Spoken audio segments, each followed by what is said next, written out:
Na niseme hivi ya kwamba kulingana na mimi nafikiria ziara ya Mheshimiwa Rais katika Mlima Kenya ilikuwa tu siasa. Haikuwa kitu yoyote ya maendeleo. Kwa sababu kitu ya kwanza tunasikia kwamba alienda kuzindua projects zingine ambazo zilikuwa hapo. Na hizo projects tukiangalia kama ile ilikuwa maua, ni project alikuwa ameweza kuzindua mara tena, mpaka wanafukua mahali ambapo pipes zilikuwa ili kuonekane ya kwamba anazindua tena. Alafu hatuwezi kaa Kenya hii tukizindua.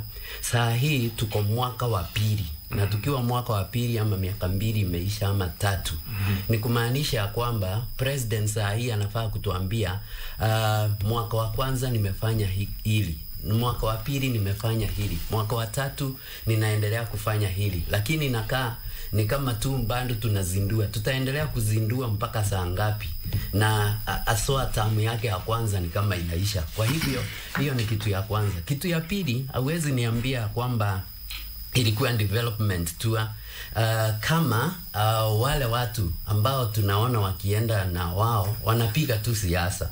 Na kwa hivyo ilikuwa tu political, na nilikuwa nafikiria ni kupima hewa ya Mount Kenya, aone ama bando tulikuwa tuko pamoja ama tuko pamoja. Kwa sababu ni kama alikuwa ameanza mahali ambapo alikuwa nafikiria kuna watu ambao watamsaidia pale Laikipia. Alikuwa anajua kuna Mheshimiwa Mwangi Kionjori hapo, kuna wengine ambao wangeweza kumsaidia, lakini kakuta ya kwamba mambo imechemka hata kwa ground.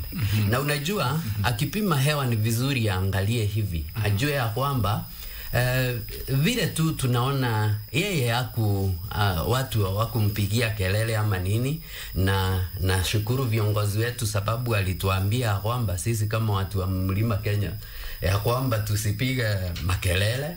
Lakini ni vizuri pia aelewe ya kwamba vile ambavyo anaona akina Kimani Ichung'wah akipigiwa kelele, vile anaona mheshimiwa mbunge wa Nyandarua akipigiwa kelele, na hao watu wengine ambao waliweza kupigiwa kelele, ni indicator enough ya kuonyesha ya kwamba Mount Kenya ni kama sasa tumetengana. Mtazamaji